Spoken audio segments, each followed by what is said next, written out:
Good morning students. आज मैं आपको हिंदी सेकंड का चैप्टर नंबर सेकंड जिसका नाम है वर्ण विचार ये समझा रही हूँ। ठीक है, इसको देखिए यहाँ पे। जब हम कुछ बोलते हैं तो हमारे मुख से कुछ ध्वनियाँ निकलती हैं। ध्वनियों के लिखित रूप को वर्ण कहते हैं। जैसे इधर देखिए, कमल का फूल सुंदर है, मिहिर पतंग उड़ा रहा है, जॉन विद्यालय जा रहा है। ठीक है, अब ये देखिए, ऊपर दिए गए वाक्यों में रंगीन शब्दों फूल, पतंग तथा विद्यालय में कई ध्वनियों का प्रयोग किया गया है। जैसे फूल, अब ये देखिए, ये तो पूरा शब्द है लेकिन यहाँ पर इसके टुकड़े किए हुए हैं। ठीक है, यहाँ पर फ पे बड़े उ की मात्रा लगी हुई है, तो यहाँ पर अगर फ से बड़े उ की मात्रा को अलग करेंगे तो फ के नीचे हलंत आ जाएगा, क्योंकि ये स्वर के साथ मिलके पूरा था और बिना स्वर के ये आधा है। ठीक है, इस तरह ल है, फिर ऐसे ही पतंग के शब्द के टुकड़े किए हुए हैं, फिर विद्यालय शब्द के टुकड़े किए हुए हैं। इन ध्वनियों के और छोटे टुकड़े नहीं किए जा सकते हैं और ये वर्ण हैं। ये जो ध्वनियाँ हैं ना, ये सारी, इनके और अधिक टुकड़े नहीं किए जा सकते हैं और इनको वर्ण कहते हैं।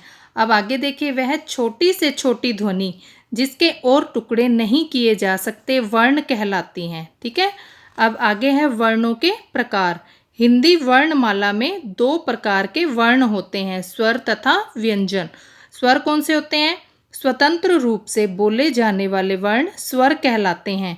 इन्हें बोलने के लिए अन्य वर्ण की सहायता नहीं लेनी पड़ती है, क्योंकि अपने आप में पूरे होते हैं और इनकी मात्राएं भी होती हैं।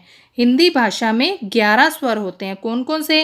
ये देखिए, ये सारे स्वर हैं अ से लेकर औ तक। ठीक है, अ, आ, ई, उ, री, ए, ऐ, ओ, औ।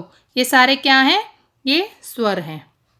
अब इधर नेक्स्ट देखिए, हिंदी वर्णमाला में कुछ वर्ण स्वरों के बाद तथा व्यंजनों से पहले आते हैं। ये कौन से होते हैं? अनुस्वार और अंग, अनुस्वार, अनुनासिक और विसर्ग। अनुस्वार कौन से होते हैं? इनका उच्चारण नाक से होता है।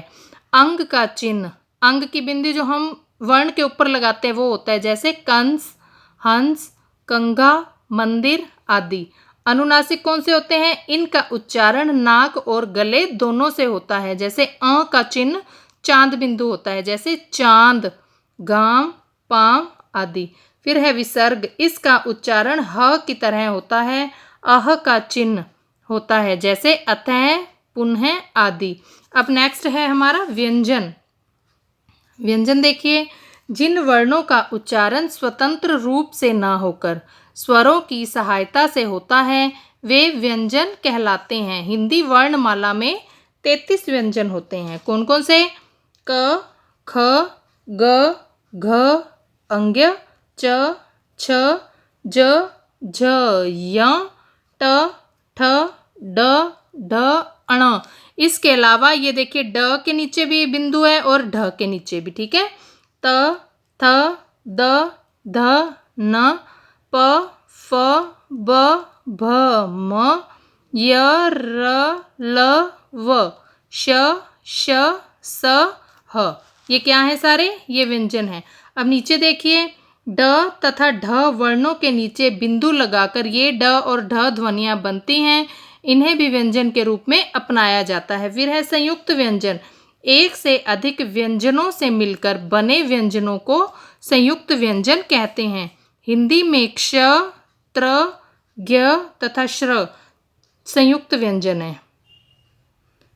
ठीक है, अब नेक्स्ट है स्वरों की मात्राएं। जब स्वरों का प्रयोग व्यंजनों के साथ किया जाता है तो उनका रूप बदल जाता है। इस बदले हुए रूप को ही मात्रा कहते हैं। ये देखिए, जैसे स्वर है, ये सारे स्वर हैं अ से लेकर औ तक। फिर ये इनकी मात्रा के चिन्ह हैं। अ की कोई मात्रा नहीं होती है, आ, छोटी ई, बड़ी ई। ठीक है, औ तक। फिर ये मात्रा का प्रयोग कैसे करते हैं? क पे जैसे अ की मात्रा मिक्स होती है, ये क ही लिखा जाता है क्योंकि उसकी कोई मात्रा नहीं होती है। फिर का, की, कु, ऐसे ये कऊ तक हैं। फिर इनके ये शब्द दिए हुए हैं। ठीक है, हम नीचे देखिए, अंग्रेजी भाषा के प्रभाव के कारण ओ को भी स्वरों में शामिल कर लिया गया है, जैसे डॉल, कॉल, डॉक्टर, बॉक्स आदि। अ स्वर की कोई मात्रा नहीं होती है और यह सभी वर्णों के साथ जुड़ी होती है। अरहित व्यंजन इस प्रकार लिखे जाते हैं, जैसे हलंत लगाकर।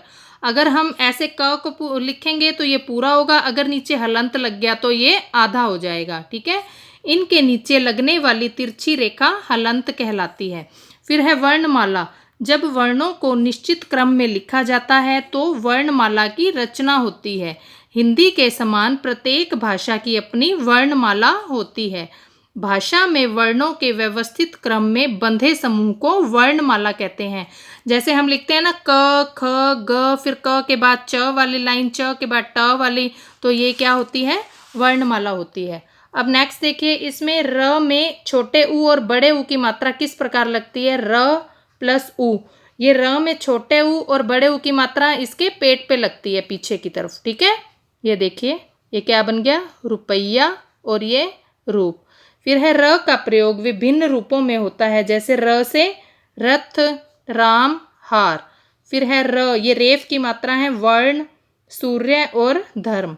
फिर ये र में र पदेन की मात्रा है, एक मात्रा ऐसी होती है और दूसरी मात्रा जो ऐसे लगती है, ठीक है। ये वाली जो मात्रा है ये उसमें लगती है जिसमें बीच में स्टैंडिंग लाइन होती है, और ये वाली जो मात्रा है जिसमें स्टैंडिंग लाइन नहीं होती है उसके नीचे ये र पदेन की मात्रा लगती है। ये दोनों ही र पदेन की मात्राएं हैं। ये देखिए, जैसे क्रम, ग्रह, समुद्र, ड्रम, राष्ट्र और ट्रेन, ठीक है। ये अब हमारा ये चैप्टर यहीं पे ख़त्म हो गया। आपको इसको अच्छे से रीड करना है, ओके। अब इसकी जो बुक वर्क है और क्वेश्चन आंसर है वो मैं आपको नेक्स्ट वीडियो में दूंगी। Okay, bye.